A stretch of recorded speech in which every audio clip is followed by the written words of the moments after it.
When one of the most secretive owners in professional sports breaks 7 years of silence, you know something earth-shattering just happened behind closed doors. Steve Bisciotti doesn't do press conferences. He doesn't do interviews. He doesn't show up on talk shows or make headlines with controversial statements. For nearly 2 decades, this billionaire has operated in the shadows, letting his football team do the talking while he quietly pulled strings from behind the curtain. So when he suddenly appeared in front of cameras after 7 years of complete media silence, every insider in the NFL stopped what they were doing and paid attention. What came next wasn't just an explanation for firing John Harbaugh. It was a masterclass in power dynamics, organizational control, and long-term strategic thinking that should have every team in the league taking notes. But buried within his carefully chosen words was something nobody caught at first glance. A revelation about how Baltimore makes decisions, who really controls the franchise, and what that means for the future of their quarterback position. And when you connect the dots between what Bisciotti said and what's happening in the broader NFL landscape, one name keeps coming up in ways nobody expected. This story goes deeper than anyone realizes. Most NFL owners can't resist a microphone. Jerry Jones treats every press conference like a presidential campaign rally. Robert Kraft makes sure cameras catch him at every major event. Arthur Blank stands on the sidelines looking concerned whenever Atlanta struggles. These men crave attention. They want their faces associated with their franchises. They need the public to know who signs the checks and makes the big decisions. Steve Bisciotti is built differently. This man has been described as wanting to be the least known owner in all of professional sports. And for 7 straight years, he succeeded. No press conferences. No major interviews. No public statements that grabbed headlines. He showed up to practice maybe 3 times a year, asked his coaches if they needed anything, and then disappeared back into the shadows like a ghost. Think about what that means. 7 years of complete media silence from the owner of one of the most successful franchises in football. 7 years of letting others speak for him while he quietly observed everything happening within his organization. 7 years of watching, learning, and forming opinions that nobody outside his inner circle ever heard. So when Bisciotti finally decided to break that silence, when he finally stepped in front of cameras and addressed the world, the message was crystal clear. Something massive just happened in Baltimore. Something so significant that the invisible owner felt compelled to explain himself publicly for the first time since 2018. And what he revealed during that press conference should fundamentally change how we view the Ravens organization, their coaching search, and most importantly, their future at the quarterback position. The surface story is simple enough. John Harbaugh got fired after 18 years as head coach. The media painted it as a reaction to playoff disappointment. Another postseason failure. Another year without a Super Bowl. The missed field goal against Kansas City became the easy scapegoat for why one of the most successful coaches in franchise history suddenly found himself unemployed. But Bisciotti's press conference told a completely different story. One that has nothing to do with missed kicks or playoff losses, and everything to do with power, control, and the future direction of the Baltimore Ravens. When reporters asked him about the decision to move on from Harbaugh, Bisciotti didn't blame the playoffs. He didn't point to any specific game or moment that sealed the coach's fate.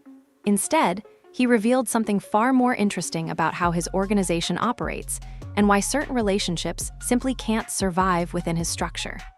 The key moment came when someone asked how much influence Lamar Jackson would have in selecting the next head coach. Bisciotti's answer was measured but revealing. He said players would have opinions, and he wanted to hear them all. He emphasized how much he cares about his players and values their input. Then came the words that changed everything. But I can't give them power. I have the power. Right there, in that single statement, Bisciotti exposed the fundamental truth about how Baltimore operates. This is not a democracy. This is not a collaborative partnership where coaches and players share decision-making authority. This is a hierarchy with one man at the top who makes every major call. And if you're someone who wants more control, who wants a bigger voice in personnel decisions, who wants to shape the direction of the franchise beyond your specific role, you're going to clash with Steve Bisciotti. That tension might simmer for years before it finally boils over. But eventually, it reaches a breaking point. That's exactly what happened with John Harbaugh. After 18 years of success, after winning a Super Bowl and building one of the most respected cultures in football, The relationship between coach and owner finally fractured beyond repair. Not because of losses, not because of playoff failures, but because their visions for the future no longer aligned. Bisciotti also said something else during that press conference that revealed his mindset. When discussing criticism from people like Tony Dungy, who called the firing a bad decision, Bisciotti pushed back hard. He reminded everyone that when he originally hired Harbaugh in 2008, nobody knew who the guy was. People mocked the decision. Experts questioned his judgment. And then Harbaugh went on to become one of the best coaches in football. "How can you take our success and use it against me?" Bisciotti asked, "while I'm trying to find the next John Harbaugh." That confidence matters. That belief in his own process matters, because it tells you everything about how Bisciotti approaches major decisions. He trusts himself. He believes in his ability to identify talent that others overlook. And he's not afraid to make moves that seem crazy at the time if he believes they're right for the organization. But what does any of this have to do with Shedeur Sanders and the future of Baltimore's quarterback situation? The connections might not be obvious yet, but they're definitely there. Every major sports network ran the same story after Harbaugh's firing. Playoff disappointment finally caught up with him. The Ravens haven't won a Super Bowl since 2013. Bisciotti grew tired of coming close without finishing the job. Tyler Bass missed that field goal, and it cost Baltimore their season and their coach. It's a neat narrative, easy to understand, simple to explain in a 2-minute segment. But it falls apart the moment you actually examine the facts. The Baltimore Ravens just made the AFC Championship game. They were one game away from the Super Bowl.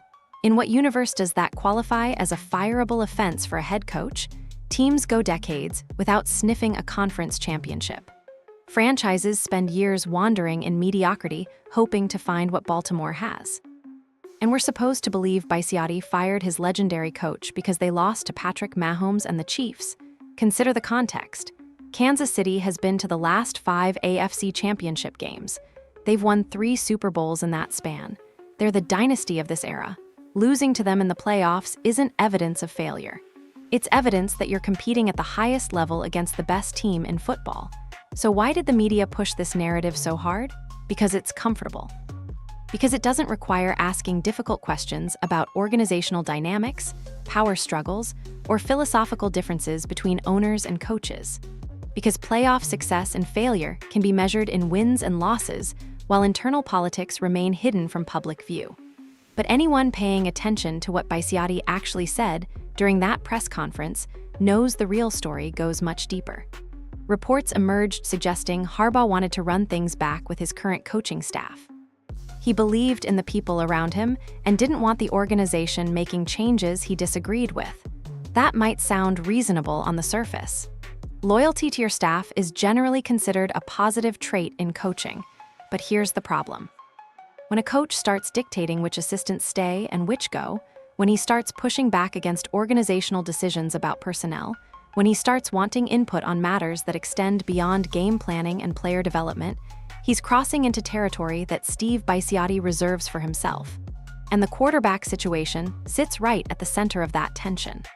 Lamar Jackson is one of the most dynamic players in NFL history. 2-time MVP. Electrifying runner, constantly improving as a passer. But he's also entering his late 20s with a playing style that puts enormous stress on his body. Every hit he takes, every scramble he makes, every designed run that exposes him to contact chips away at his long-term durability. Front offices think about these things even when they don't discuss them publicly. They project forward 3 years, 5 years, imagining different scenarios and how they'd respond. And at some point, someone in Baltimore's organization has definitely asked the question that nobody says out loud. What happens when Lamar slows down? If Harbaugh had strong opinions about that question, if he believed certain directions were right and others were wrong, those opinions would inevitably clash with Bisciotti's ultimate authority. Maybe Harbaugh wanted assurances about the quarterback position. Maybe he pushed for certain draft strategies or personnel moves that ownership disagreed with. The specifics remain behind closed doors, but the outcome speaks volumes. An 18-year relationship ended not because of losing games, but because visions no longer aligned. And that's what makes this situation so fascinating from a Shedeur Sanders perspective. Baltimore just demonstrated that they're willing to make extremely difficult decisions when they believe the future demands it. They fired a Hall of Fame caliber coach who brought them a championship and countless winning seasons. If they're capable of that, they're capable of anything, including moving on from their current quarterback if they determine it's the right move for the organization. The media wants you to focus on missed field goals and playoff losses because those stories are easy. But the real story is about power, control, and an owner who just showed the entire NFL that he answers to nobody. Not his players, not his coaches, not public opinion, not media criticism. Steve Bisciotti makes decisions based on what he believes is best for the Baltimore Ravens. And if he decides 3 years from now that the future of his franchise requires a different quarterback, he won't hesitate for a second. That should terrify every team trying to compete with Baltimore and excite every quarterback prospect hoping to land with an organization that operates at the highest level. Because when the Ravens make their next major move at the quarterback position, it won't be influenced by emotions, relationships, or external pressure. It'll be pure football logic executed by an owner who has the power and isn't afraid to use it. I have the power. 4 simple words that reveal everything about how the Baltimore Ravens operate. Steve Bisciotti didn't stumble into that statement. He didn't accidentally let something slip that he wished he could take back. This was calculated, intentional, a message to everyone watching. When the reporter asked about Lamar Jackson's role in selecting the next head coach, Bisciotti could have given a diplomatic answer. He could have praised his franchise quarterback, emphasized collaboration, talked about valuing player input in major decisions. Plenty of owners would have chosen that route because it generates positive headlines and keeps everyone happy. But Bisciotti chose transparency instead. He made it absolutely clear that while players can share opinions and preferences, the final authority rests with one person. Him, not the coach, not the general manager, not the star quarterback making $260 million. The owner decides. Everyone else executes. Compare that to how other NFL organizations operate. In New England during the dynasty years, Bill Belichick had near total control over personnel decisions. He functioned as both coach and general manager, answering only to Robert Kraft on the biggest moves. That arrangement worked brilliantly for 2 decades, producing 6 Super Bowl championships. Andy Reid has significant influence over Kansas City's roster construction. Sean Payton calls major shots in Denver. Even younger coaches with proven track records often negotiate for personnel power when taking new jobs because they want authority over the players they're asked to develop. Baltimore doesn't work that way. Bisciotti established clear lanes from the beginning and enforces them ruthlessly. Coaches coach. General managers handle personnel. The owner oversees everything and makes final calls on the decisions that matter most. This structure has advantages. It prevents the chaos that comes when multiple power centers compete within an organization. It creates accountability because everyone knows their role and responsibilities. It allows Bisciotti to replace any individual component without disrupting the entire system. But it also creates inevitable tension with successful coaches who have earned the right to expect more control. After 18 years, after a Super Bowl, after becoming one of the most respected voices in football, John Harbaugh probably felt he deserved greater input on major decisions. He earned that expectation through decades of excellence. The problem is that Bisciotti's system doesn't bend for anyone, not for Hall of Fame coaches, not for MVP quarterbacks, not for anyone whose resume suggests they should have more authority than their title provides. They have opinions, and I want them all. I care about my players very much, but I can't give them power. Read those sentences again carefully. Bisciotti values input. He listens to perspectives. He genuinely cares about the people within his organization. But caring about someone doesn't mean sharing authority with them. Listening to opinions doesn't mean those opinions influence outcomes. This philosophy extends directly to the quarterback position and who ultimately plays it. When someone asked about Lamar's role in the coaching search, they were really asking a broader question. How much control does your franchise quarterback have over the direction of this team? Bisciotti's answer was unambiguous. Lamar can share his thoughts. He can express preferences. He can talk to the owner and make his case for what he believes is best. But when the decision gets made, it'll be made by Steve Bisciotti based on what Steve Bisciotti thinks is right. That matters enormously when you project forward to future roster decisions. Because if Baltimore determines 3 years from now that they need to move in a different direction at quarterback, if they decide someone like Shedeur Sanders represents their best path forward, the current quarterback's opinion won't stop them. Most organizations would face internal warfare over such a decision. The star player would lobby ownership. The coach would pick sides. Agents would get involved. Media pressure would mount.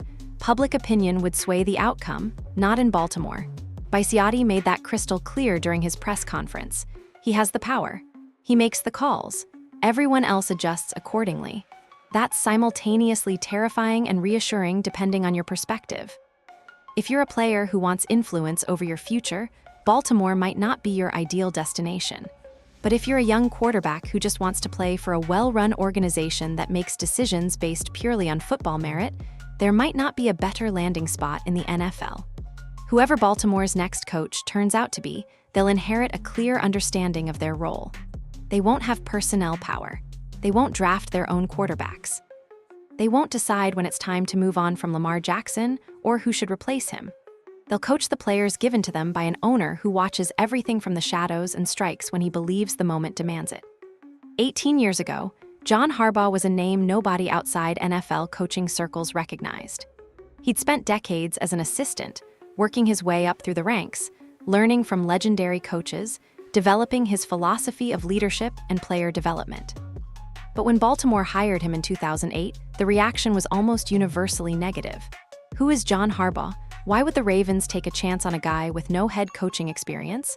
Couldn't they get someone proven, someone with a track record, someone whose name meant something? Steve Bisciotti heard all that criticism and hired Harbaugh anyway. He saw something others missed. Potential that hadn't yet manifested. A leader who could build something special if given the opportunity. That bet paid off spectacularly. Harbaugh took the Ravens to the playoffs in his first season. He built a defensive identity that terrorized opposing offenses. He developed players across every position group, turning mid-round picks into Pro Bowlers and undrafted free agents into contributors. Then came February 2013, the Super Bowl. Baltimore versus San Francisco in a brother-against-brother showdown that captured the nation's attention. John Harbaugh outcoached his brother Jim, lifted the Lombardi Trophy, and cemented his legacy as one of the best coaches of his generation. But success changes people. It changes expectations. It changes the dynamic between employees and employers in ways that can't always be repaired. After winning a championship, after proving he belonged among the elite coaches in football, Harbaugh naturally wanted more input. He'd earned it through results. He deserved recognition beyond just the title of head coach. He wanted influence over personnel decisions, draft strategy, the overall direction of the franchise. This evolution happens with every successful coach who stays long enough. Bill Belichick didn't just want to call plays and develop players. He wanted control over the entire operation. Andy Reid shaped Kansas City's roster around his vision. Pete Carroll built Seattle in his image. When you prove you know what you're doing at the highest level, you expect authority that matches your capabilities. That's not arrogance. That's confidence earned through championships. The problem for Harbaugh was that Baltimore's organizational structure doesn't accommodate that kind of expansion. Bisciotti established the hierarchy when he bought the team. Coaches coach. General managers handle personnel. The owner makes final calls. These lanes exist for reasons that go beyond any individual relationship. So as Harbaugh grew more accomplished, more confident, more deserving of expanded influence, he kept running into the same wall. Bisciotti valued his input but wouldn't share actual power. The general manager appreciated his perspective but retained authority over roster construction. Everyone respected Harbaugh's opinion without letting it change outcomes. For years, this tension simmered beneath the surface.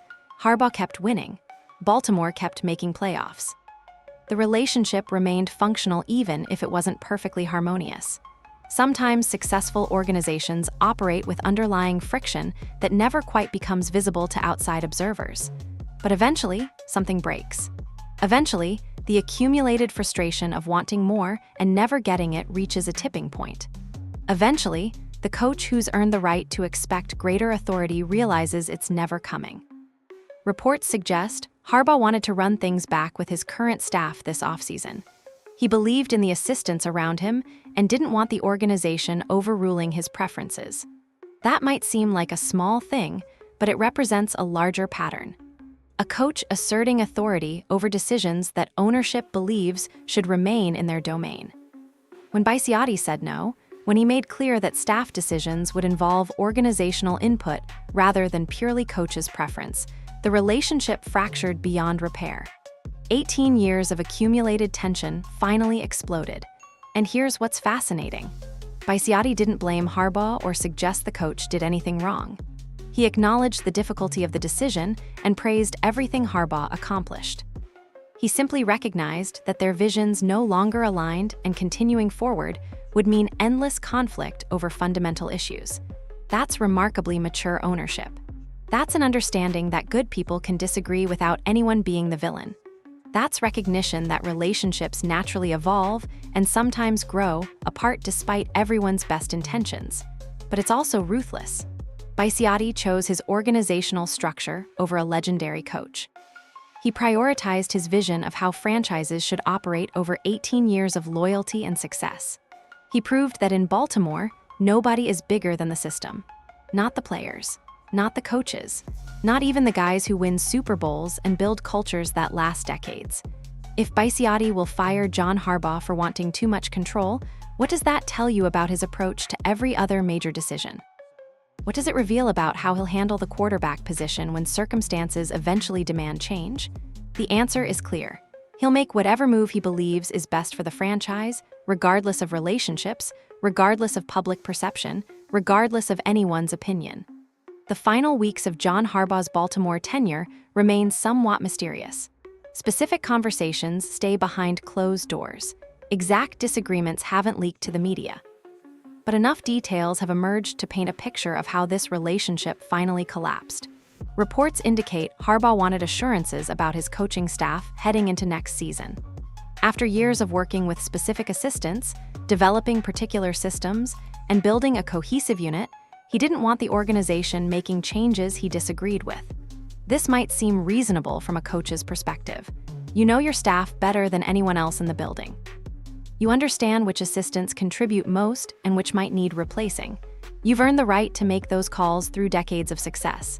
But from ownership's perspective, this request represented something more troubling. A coach asking for guaranteed control over personnel decisions is a coach trying to expand his authority beyond established boundaries. Today it's coaching staff. Tomorrow, it might be draft picks. Next year, it could be the quarterback position. Bisciotti apparently decided he couldn't set that precedent. If he granted Harbaugh this authority, he'd be fundamentally changing how Baltimore operates. He'd be creating a power center that didn't exist before. He'd be establishing expectations that future coaches would also demand. So instead of compromising, instead of finding some middle ground that preserved the relationship, Bisciotti chose to end it entirely. Better to reset now with a new coach who understands the hierarchy from day one than to spend years fighting battles over organizational structure. But here's what nobody's discussing. The quarterback situation lurked beneath this entire conflict. Lamar Jackson represents both Baltimore's greatest strength and their biggest long-term question mark. His unique abilities make the Ravens one of the most dangerous teams in football. But his playing style creates genuine concerns about durability and sustainability. Somewhere in Baltimore's front office, someone has definitely run projections on Lamar's future. They've analyzed how mobile quarterbacks age. They've studied what happens when players who rely on athleticism start losing that edge. They've considered scenarios where Lamar's production declines and the team needs a succession plan. If Harbaugh had opinions about those projections, if he pushed back against certain long-term planning, or advocated for specific directions at quarterback, that would create exactly the kind of conflict Bisciotti seems unwilling to tolerate. Maybe Harbaugh wanted assurances that the organization would commit fully to Lamar regardless of what happens. Maybe he had concerns about potential succession planning that conflicted with ownership's thinking. Maybe conversations about the future of the quarterback position revealed fundamental disagreements about where the franchise should be heading. We may never know the specifics, but the timing of this firing raises questions that deserve consideration. Baltimore just made the AFC Championship game. They have one of the best rosters in football. Their quarterback won MVP. By almost any measure, This was a successful season that didn't warrant major changes. Yet Bisciotti chose this moment to make the biggest change possible. He fired the only head coach most Ravens fans remember, the man who brought the city its second Super Bowl championship, the leader who built a culture that consistently competed for titles. That doesn't happen because of a missed field goal. That doesn't happen because of playoff disappointment in a season where you reached the Final Four. That happens because something fundamentally broke in the relationship between coach and owner. And given everything Bisciotti revealed about his philosophy during that press conference, the most likely breaking point involves control. Harbaugh wanted authority that Bisciotti refuses to share with anyone. The specifics might involve staff decisions, personnel moves, or the quarterback situation, but the underlying issue remains the same. 18 years of success couldn't overcome 18 years of accumulated tension about who really runs the Baltimore Ravens. Now the franchise moves forward without its legendary coach, searching for someone willing to operate within Bisciotti's strict hierarchy. Whoever takes this job will understand from day one that they won't have personnel power. They won't pick their quarterback. They won't control who stays and who goes. They'll coach the players given to them and execute the organization's vision without deviation. Some coaches will reject that arrangement. They'll want more authority, more input, more control over their destiny. They'll look at what happened to Harbaugh and decide Baltimore isn't the right fit, but others will embrace it. They'll see the benefits of clear organizational structure and accept their role within it. They'll trust Bisciotti's track record and believe the system works, even if it limits individual authority. Whoever Baltimore hires will tell you a lot about where this franchise is heading. And if rumors about Cliff Kingsbury's interview prove accurate, the Ravens might be preparing for an offensive revolution that dramatically reshapes how they use the quarterback position. That possibility should interest everyone watching the Shedeur Sanders situation closely. Steve Bisciotti operates unlike any other owner in professional football. While most billionaires who buy sports franchises crave the spotlight that comes with ownership, Bisciotti has spent 2 decades actively avoiding attention. He made his fortune building Aerotech, a staffing and recruiting company that grew into one of the largest in the world. That business success taught him lessons about leadership, organizational structure, and the difference between managing people and empowering them. When he bought the Ravens, first partially in 2000 and then fully in 2004, he applied those corporate principles to football. He established clear hierarchies. He defined roles precisely. He hired talented people, gave them resources, and then stepped back to let them work. One analyst described his approach perfectly during commentary about the Harbaugh firing. Bisciotti shows up to practice maybe 3 times per year. He asks simple questions. How are we doing? Do you need anything? Can I help with something? Then he disappears for months. Compare that to Jerry Jones, who's at the Dallas facility constantly, doing radio shows, making personnel decisions, inserting himself into every major conversation. Jones sees himself as a football guy despite having no football background. He believes his involvement makes the Cowboys better even when evidence suggests otherwise. Or consider the dysfunction that plagued Washington for years under Daniel Snyder. Constant meddling from ownership. Bizarre personnel decisions made for personal reasons. A culture of chaos that prevented sustained success regardless of talent on the roster. Bisciotti represents the opposite extreme. Maximum distance from daily operations combined with total authority over major decisions. He doesn't pretend to know more about football than the experts he hires. He doesn't insert himself into game planning or practice structure. He doesn't create drama through public statements or questionable interventions. But when it's time to make major calls, when the franchise reaches a crossroads that requires ownership involvement, Bisciotti appears with absolute clarity about what he wants. That's exactly what happened with the Harbaugh situation. For 18 years, Bisciotti let his coach operate with minimal interference. He trusted Harbaugh's judgment on game days, player development, and culture building. He stayed in the shadows while his team won championships and made playoffs consistently. Then circumstances demanded a major decision, and Bisciotti made it without hesitation. He fired a legendary coach because their visions no longer aligned. He chose organizational philosophy over personal loyalty. He demonstrated that in Baltimore, the system matters more than any individual. This model creates something unusual in professional sports. a franchise that operates with corporate efficiency while maintaining the competitive fire necessary for championship contention. Most organizations struggle to balance those elements. Either ownership meddles too much and creates dysfunction, or they stay too distant and lose control of the operation. Bisciotti found the sweet spot, present enough to maintain authority, distant enough to let experts do their jobs. That balance extends to every major decision, including the quarterback position. When Baltimore signed Lamar Jackson to his massive contract, that was Bisciotti's call, not the coach's preference, not the general manager's recommendation alone. The owner decided this franchise would commit to Lamar, and everyone else executed that vision. When the time comes to make a different decision about the quarterback position, that'll also be Bisciotti's call. He'll listen to input from coaches and scouts and front office personnel. He'll consider every perspective and gather all available information. Then he'll decide what's best for the organization based on his own judgment. And whatever he decides, everyone else will execute without resistance. Because that's how Baltimore operates. That's the structure Bisciotti established and enforces regardless of circumstances. For young quarterbacks like Shedeur Sanders, this creates an interesting dynamic. Baltimore represents one of the best-run organizations in football. Their player development is elite. Their culture promotes success.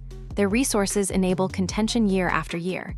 But joining Baltimore means accepting that you're one piece in a larger machine rather than the centerpiece around which everything rotates. The coach won't have a say in whether you're the guy. The general manager won't advocate independently for your place on the roster. Only Bisciotti determines who plays quarterback for the Ravens. That could be liberating. No politics. No navigating different power centers. Just play well and trust that the owner notices. Or it could be terrifying. Your fate in the hands of one man whose thought process remains entirely private. Either way, Baltimore just demonstrated they're willing to make any move they believe serves the franchise. They fired a coach who won a championship. They'll make equally difficult decisions about players when circumstances warrant. And whoever takes over as head coach will understand that reality from their first day on the job. No personnel power, no influence over the quarterback position, just coaching excellence in service of Bisciotti's larger vision. Lamar Jackson is spectacular. 2 MVP awards confirm what everyone watching already knew. This man represents one of the most unique talents in NFL history. His combination of arm strength, accuracy, athleticism, and vision creates problems that defensive coordinators still haven't solved after 6 years of trying. But here's the question Baltimore's front office definitely considers behind closed doors. How long can this last? Lamar's playing style depends on his legs almost as much as his arm. He runs designed quarterback runs. He scrambles when pockets collapse. He takes hits that pocket passers avoid entirely. Every game chips away at his body in ways that traditional quarterbacks don't experience. He's 28 years old now, young by quarterback standards. Tom Brady won Super Bowls in his 40s. Aaron Rodgers is still competing at 41. Drew Brees played until his 42nd birthday. Quarterbacks who protect their bodies can last forever, but mobile quarterbacks face different trajectories. Cam Newton's career declined rapidly after injuries accumulated. Robert Griffin III went from Rookie of the Year to out of the league within a few seasons. Michael Vick's prime was brilliant but brief. The physical demands of running catch up eventually. The hits add up. The explosiveness fades. The threat that made everything else work diminishes gradually, then suddenly. Baltimore's contract with Lamar runs through 2027, with cap implications extending beyond that. They're committed financially regardless of what happens physically. If Lamar declines, the Ravens face difficult decisions about dead money, roster construction, and finding his replacement while still paying him elite quarterback money. Smart organizations plan for these scenarios even when they seem distant. They evaluate potential successors. They monitor the draft for quarterbacks who might fit their system. They consider what the roster looks like if the current starter struggles or gets hurt. And that's where Shedeur Sanders enters the conversation. Shedeur represents everything Lamar isn't. Pure pocket passer with elite processing speed and accuracy. Quick release that gets the ball out before pressure arrives. Limited mobility that keeps him protected in the pocket rather than exposed in the open field. If Baltimore decided they needed to transition away from their current offensive identity, Shedeur offers exactly the skill set required. He can run sophisticated passing concepts that don't depend on quarterback athleticism. He can sustain success into his late 30s because his game doesn't require physical dominance. But there's a catch. Baltimore's entire offensive system reflects Lamar's unique abilities: the run-pass options, the designed quarterback runs, the read options that freeze defenders and create easy completions. Everything about their playbook leverages what Lamar does better than anyone else in football. Bringing in a pocket passer would require complete offensive reconstruction. New concepts, different blocking schemes, completely revised receiver routes and timing patterns. It would essentially mean building a new team around a new quarterback with a new identity. That's not impossible. Franchises reinvent themselves regularly, but it requires the kind of bold, decisive leadership that most organizations lack. Steve Bisciotti just demonstrated he has exactly that kind of leadership. He fired a legendary coach because visions didn't align. He chose organizational philosophy over 18 years of loyalty. He made the hardest decision an owner can make without apparent hesitation. If that man decides the future of his franchise requires moving on from Lamar Jackson and bringing in someone like Shedeur Sanders, nothing will stop him. Not the financial complications, not the public backlash, not the coaching staff's preferences. He'll make the call. Everyone else will execute. That's terrifying if you're Lamar Jackson. Your future depends entirely on one man's evaluation of your long-term viability. No coach will advocate for you because coaches don't have that power in Baltimore. No general manager will push back because general managers also operate within strict boundaries. But it's potentially exciting if you're Shedeur Sanders. One of the best-run organizations in football just opened itself to any possibility. They're not married to their current approach. They're willing to make sweeping changes if the situation warrants them. And their owner makes decisions based purely on what he believes serves the franchise best. Not emotion, not loyalty, not public perception, just cold evaluation of talent and potential. If Bisciotti determines Shedeur represents Baltimore's best path forward, the Ravens will acquire him through whatever means necessary. Trade assets won't matter. Draft positioning won't matter. Even Lamar's existing contract won't matter. The owner will decide. The organization will execute. And Shedeur will get the chance to prove himself with one of the best supporting casts in football. That scenario might seem unlikely today. Lamar just won MVP. The Ravens just made the AFC Championship. Everything appears stable and successful. But remember what just happened with John Harbaugh. Everything appeared stable there too, until suddenly it wasn't. Bisciotti makes moves when he decides the time is right, regardless of external appearances. The quarterback position could be next. The Baltimore Ravens just became the most unpredictable team in professional football. Everything we thought we knew about their organizational stability just got thrown out the window. Their legendary coach is gone. Their quarterback situation suddenly has question marks. Their entire future depends on decisions being made by an owner who stays invisible until he strikes. Whoever takes over as head coach inherits one of the strangest situations in the league.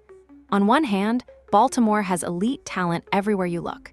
Derrick Henry in the backfield, dangerous receivers catching passes, a defense that can compete with anyone. The infrastructure for immediate success already exists. On the other hand, the new coach will have zero control over the most important aspects of their job. They won't pick their assistants without organizational approval. They won't influence roster construction or draft strategy. They won't have any say in whether Lamar Jackson remains the quarterback or gets replaced by someone else.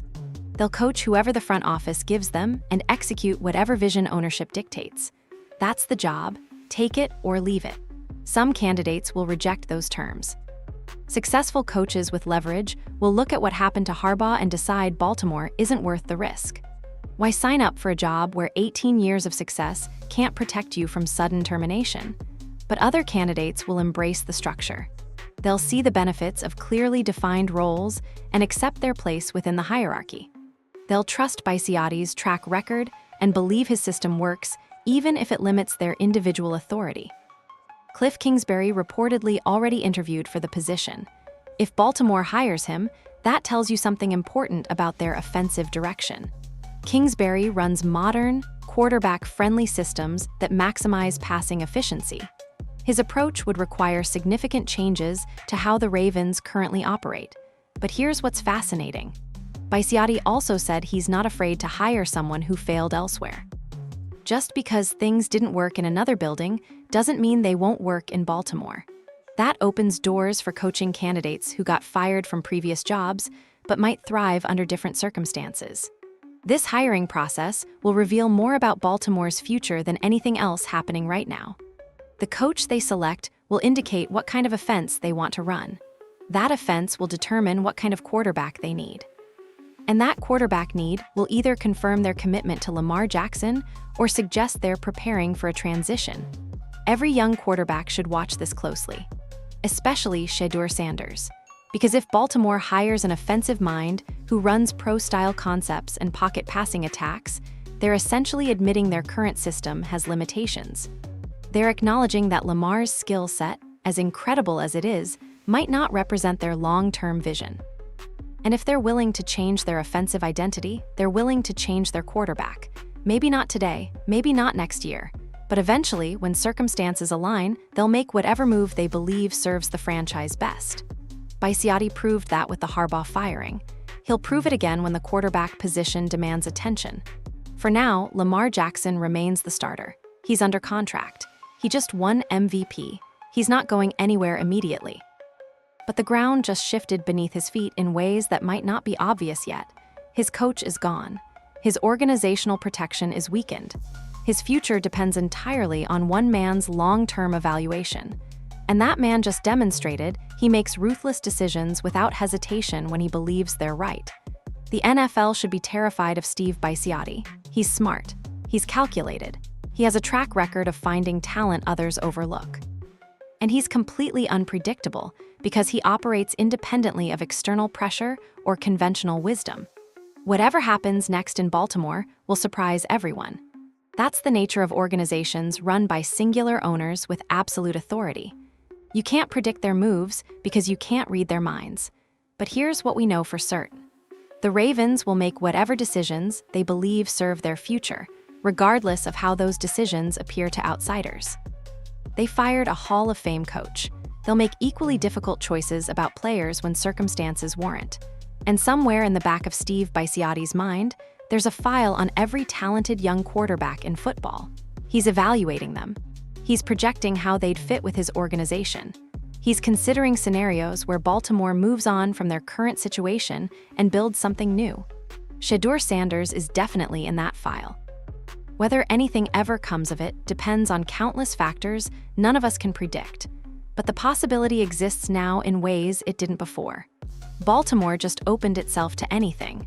And for a young quarterback looking for an elite opportunity with a well-run organization, that should be extremely exciting news. The Ravens are hunting for their next era of success, and nobody knows exactly what it will look like. Steve Bisciotti just taught the entire NFL a lesson about organizational power.